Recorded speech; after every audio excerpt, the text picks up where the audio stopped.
ask a question about this book, but from last week's lesson that I forgot to. Okay. Page 32, it says that if a woman has knowledge of her husband having someone else's property and he does not want to return it, the wife is permitted to return the item since she is saving her husband for an avera. However, if a woman knows that her husband is not giving the amount of tzedakah that he should, she's not allowed to give tzedakah for him. Yes. In the case, this is in the case of tzedakah, but what about the case of Maaser? If she finds out he's not giving enough Maaser, is she allowed to give the remaining part? No. So stealing. So what is the difference? So let me quickly to put it in this perspective. So everybody on the same page. Maybe not everybody were in that class. So in that class we said that women many times they in charge of all the funds, right? So man goes to work. Woman runs the household. She does all the shopping, all the bill payment, this and that, and they are very good at it, right? To do everything precisely and right time and stuff like that. So and since she's in charge, so we said that many times if a guy is stingy, her husband is stingy, she's not allowed to give a large donation. If he's a stingy, period, she's not allowed to give any donations, right? Only he can, whatever he decides, right? But if he stole something and she knows that it's a stolen item or stolen money, so in this case she would be allowed because to return to the person, right? Why? Because she's saving him from the punishment. So she actually does him a favor, and it's biblical, right? According to the biblical law, a thief is obligated to return stolen property. Sometimes,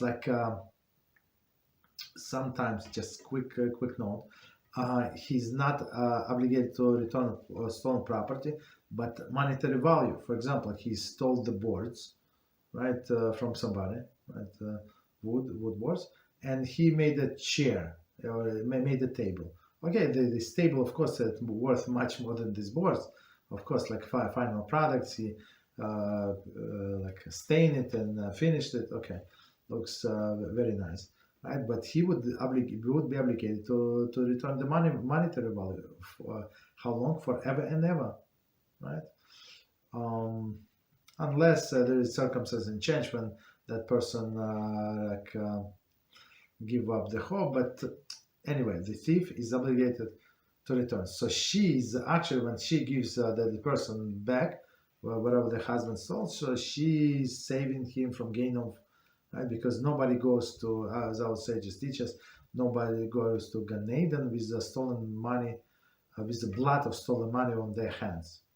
Blood meaning that that person from whom he stole actually invested time and his life, which is blood, to make this money, right? So in this case, she's it's not his money, right? So she's not taking anything from him, okay, literally. So she's saving him, doing him a favor. Maaser case of him, Maaser on money, right? We said there were three opinions. One, it says biblical. It's my minority opinion. Some say it's rabbinical, but majority poskim said it's only a custom. So when it is a custom, meaning that he's accustomed to give 10%. So even it's holy custom, and we, of course, for us it's 100% halacha, but halacha on biblical level it's to give only this 1/3 of the shekel. So most likely, even he is very stingy, he would give this 1/3 of the shekel. So she's not allowed to give this 10% just because he's stingy. You understand? Because there is no such obligation. In this case, it would be stealing. So she would be stealing from her husband. That's the case that we went over last week.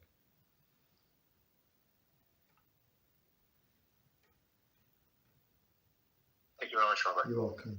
Good, very good question. Maybe, I mean, it on the face of it, it looks like exactly the same cases. Yes. Mm-hmm. Thank you, Rabbi. You're welcome. What else?